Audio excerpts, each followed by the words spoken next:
Before Amy and I start this week's conversation, I want to tell you about a great opportunity if you're a church that's considering going multi-site or adding locations to your current church. You're going to need help as a multi-site church telling your church's unique story across every location, and PlainJoe can help with just that.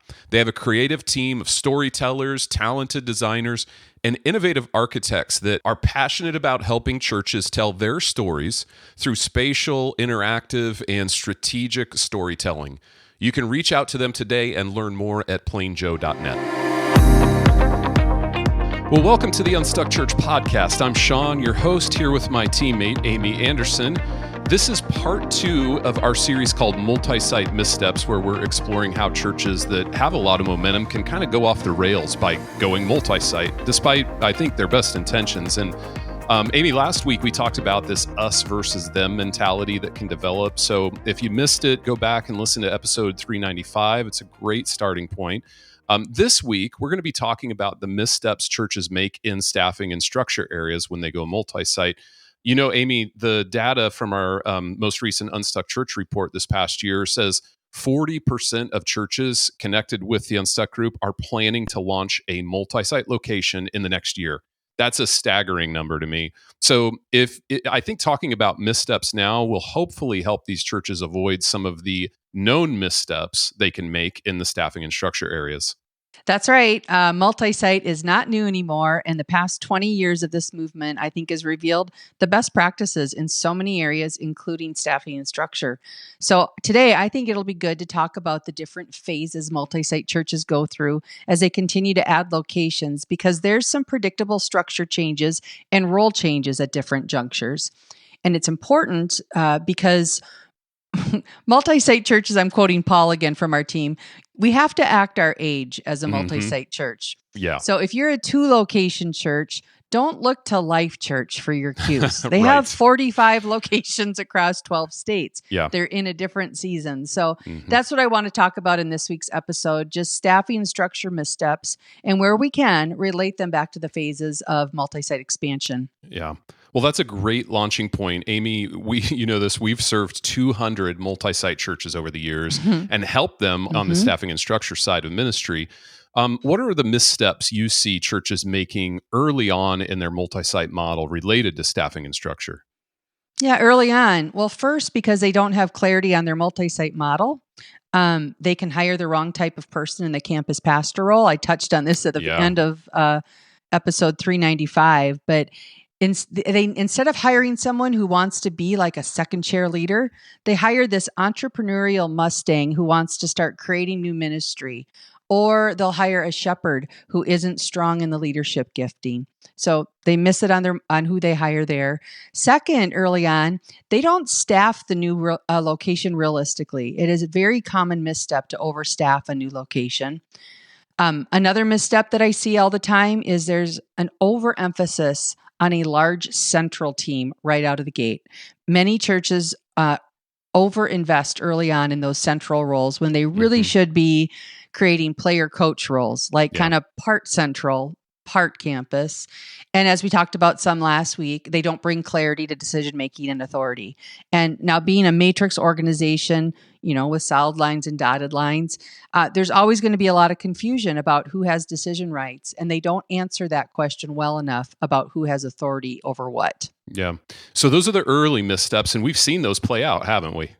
Yes, we have. I've said this before on the podcast, but years ago when we created our multi-site offering, we designed it for large single-site churches that were planning to go multi-site. And while we've had many clients like that, our most common client in this space historically has been a church with 3 locations that feels multi-stuck. And these staffing and structure missteps are the most common missteps in their journey. Yeah. Okay. Well, let's talk about the missteps we see in churches with more than 2 locations. I've heard a lot of people talk about multi-site as like having kids. And it's when you have that third kid that you have to move from that man-to-man coverage to zone coverage, right?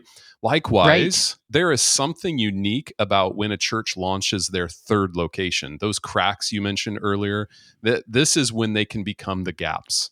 And in other words, you kind of hold it together when there's 2 locations, but when there's a third new new tensions start to emerge. And so what are some of the missteps you see churches making later on in their multi-site journey, again, related to staffing and structure? Yeah. Well, for the reasons you just kind of laid out, this is usually where overstaffing shows up. So the misstep here is that as they're expanding, they just begin to hire too many people. And commonly, it's a lot of part-time people that are hired to plug holes, right? We need more help here. Can we hire someone, at least someone part-time? And every ministry at every campus is starting to ask that because we've spread out our people, right? We're spreading out into different communities. And those little cracks, maybe in serving numbers, volunteer leaders, create this gap that we need to plug a hole. And so the challenge here is that when you do that, when you plug the holes with a lot of part-time staff, we end up spending a lot of our staffing dollars on doers instead of those equipping leaders. And which I say all the time, those are key to a healthy multi-site church. And here's another one related. A common misstep is they hire a campus pastor for the sending or original location too soon. So if there are 2-3 locations and they think, oh, the other locations have a campus pastor, we need one here now. What that does if you do it too soon in the journey is it creates unnecessary confusion around reporting structures, authority, right, decision rights. And again, that adds to the overstaffing. I would make the argument, and yes, I think I've done staffing structure for 200 of the 200 churches we've done. It's just that you're putting in a position that you don't need to have yet, which is taking money away from a position you probably do need, right? Things like a database manager. When you're about 1,000 people, you should probably have someone dedicated to your database. You should have a communications director. These are some of these key roles that get missed because we're spending them erroneously. And the last one I'll mention, if they have embraced live teaching at every location, this is the phase where the strain on quality teaching enters in. And this is when they may start to realize that each location is starting to take on its own personality. And we're going to talk about that more next week, but this is where that early misstep is turning into a challenge, a gap at the stage of 2, 3, 4 locations. Oh, that's a great tease for next week. I like that, Amy. Good job. Thank you. So what guidance do you have for churches just to avoid these common missteps? All right. Well, let's get the math out of the way. Okay. We'll start with some math. I love math. Yes, me too. Especially right on the spot math. That's my favorite. Yeah. One of the ratios we look at in staffing is how many full-time equivalents you have related to your average weekend attendance. So if you add in the bodies in the auditorium and then in the kids area and divide that by your full-time equivalent, that's going to give you this ratio. So healthy churches staff at 1 full-time equivalent for every 75 people that attend on average. So in this scenario, if you're a church of 1,000 people, that means that you should have between 13 or 14 full-time equivalents on your staff team. When you go to staff your first multi-site location, the mistake we often see is that churches are using that same ratio to determine the staffing level at the new campus. Meaning, if you're going to launch your multi-site location with 200 people, the mistake would be dividing that by 75 and hiring 2.5 to 3 full-time equivalents to lead that location. And I get it. It kind of makes sense at first glance. But you're not accounting for the additional central costs that are supporting this new location. So, things like, the finance side of things, the facilities, the executive pastor, the lead pastor. So the accurate math is to take whatever your ratio is. I'm using 75 right now, multiply that times 1.5. And that's the number you're going to divide into that 200. So in this case, if I were to multiply 75 times 1.5, we're going to get 112. So for a 200-person church, you would have less than 2 full-time equivalents on your staff. And so this is where I say it's so easy early on to begin overstaffing, because I think we need some of the math metrics to kind of help us gauge not just what do we need over there, but what if we only launch with 100 people, then we can't even have a full-time leader at that campus. So maybe let's wait till we're 200 or 300 launch team. And just an aside, this is why we encourage multi-site churches to get larger before they launch their first campus. Because most growing churches will have a tough time replicating that experience at the sending location at a new location with just 2 or 3 staff people, right? Those staffing FTEs would just get eaten up so quick because you need a campus pastor, you need worship, you need production, you need a kids pastor, and that's just the bare minimum for the priority hires for a new location. Well, Amy, related to that, I mean, you mentioned earlier that sometimes early on in the multi-site church journey, they have a tendency to hire part-time people just to kind of plug some of those holes. And I know we just recently talked about this on the podcast, but I just didn't want to miss the opportunity to reinforce that you need to try to stay disciplined to engage volunteers in the ministry and save your hiring dollars for those multiplying, equipping leaders, especially in your kids and student areas, as well as discipleship areas. By the time you get to 4 locations, you are primarily hiring, multiplying, equipping leaders. So if you're struggling to find them now, this is something your church needs to figure out how to do, how to identify, raise up multiplying leaders. And often the barrier in launching new locations is the further you get into multi-site, it's not a financial issue. It's commonly a leadership issue or a lack of leader issue. That is so true. I see that with so many churches. They actually have the money to launch their 4th campus or their 5th, but they don't have the leadership. They don't have the bench to do that right now. And the next guidance I would provide, Sean, is just, again, don't hire a campus pastor too soon for that original campus. The exact answer on when you add this role will depend on the size of your locations. But generally, you want to wait until you have your 4th or 5th location. Until then, the staff that execute ministry at the original location should report up to your central ministry strategist. Well, Amy, you mentioned that when going multi-site, many churches put too large of a central team together. Can you talk about how to avoid that misstep? Yeah. Well, you definitely need to identify who your central ministry strategists are. That is, identifying who the people are who are going to create your ministry strategies that's going to be used at all locations. You need to do that, like someone who's going to be the owner of how you do kids ministry or how you do student ministries, how you do the weekend service, how you do things like small groups. You need to identify them. But for most churches, these are player coach roles. In other words, they're identifying and creating the strategy, but they're also executing that strategy at the original location. So really only about 20% of their role is as a central person. Sure. And it isn't until around campus 4 or 5 where you have people on your team that are purely just a central strategist without a campus to execute at. And the more you expand, the central team always stays pretty small. And just to be clear, I'm not talking about central support services like finance, HR, IT. I'm talking truly about the strategists that are setting your ministry strategies. Second, and I haven't seen this for a while. I'm out at churches, Sean, but I know it still exists. One of the most important structure decisions when building a healthy multi-site church is actually building a campus team. We actually made this mistake at our church early on in our journey, thinking we could just send people over to a campus to run ministries and student ministries. In other words, there were no people reporting to the campus pastor to lead kids and students. Rather, they stayed connected as kind of a central student and kids team. And then those staff members, would kind of divide and conquer on the weekend. In fact, we actually rotated people through the platform space as the campus pastor as well. And both of those were the wrong calls. In that campus, it did not take off until it had a dedicated campus pastor and a dedicated ministry team reporting to that campus pastor that came together to really reach that community. So if a campus pastor doesn't have a real team to help him or her lead and grow the campus, it results in a lonely campus pastor and most likely a stuck campus. Yeah.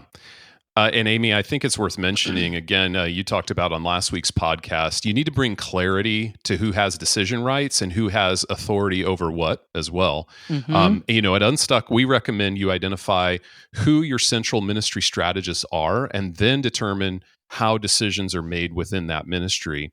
In addition to decision rights on strategies, you have to be clear about what the solid and dotted line reporting relationships are. Solid line reporting structure defines authority. That's that employee's boss. A dotted line relationship means that person likely has decision rights as a strategist, but only influence with the employee. So a kids pastor at a campus would report to the campus pastor, but likely would have a dotted line back to the central kids ministry strategist. Yeah, and just to flesh that out a little bit more, if a campus pastor needs to hire a leader for their kids ministry, it would be the responsibility of the campus pastor to champion that hiring process. And the central person's role would be to support the campus pastor. So what does that look like? I could see the central person in kids reviewing all the candidates from a competency perspective. And the campus pastor would be reviewing the candidates on their character, chemistry, and culture fit at the campus. And it's kind of this partnership, right, to help identify the best candidate. But yes, Sean, I'm glad you brought up clarity and decision rights again. It's probably one of the most important missteps to avoid. Every multi-site church, you need to make these decision right decisions in advance. That clarity is what helps those campus and central teams partner well and work in unity. Yeah. Well, Amy, we've covered a lot of ground here. Clearly, we could talk about this all day. I know. But we like to give pastors some practical next steps. So before we wrap up today, for the churches who identify with some of these missteps, what are some of those practical steps they can start to take? Yeah. So the practical next step would really depend on what your misstep is. So if you find yourself overstaffed right now, you probably need to do an audit on how you're spending your full-time equivalents and then see what the data tells you. You'll probably have to compare that with an audit of how many leaders you actually have on the team versus how many people are really doing ministry tasks. I think facts are your friends. So an analysis like that might give you some clarity on what you need to do next as a result of that. If your misstep is that your decision rights aren't clear, you just need to schedule a few days of your leadership team's time and do an extensive exercise walking through who makes what decisions. Sean, this is actually what we did at our church. We were at about 4 locations when our leaders pulled away for a few days and slogged through to get the first draft done.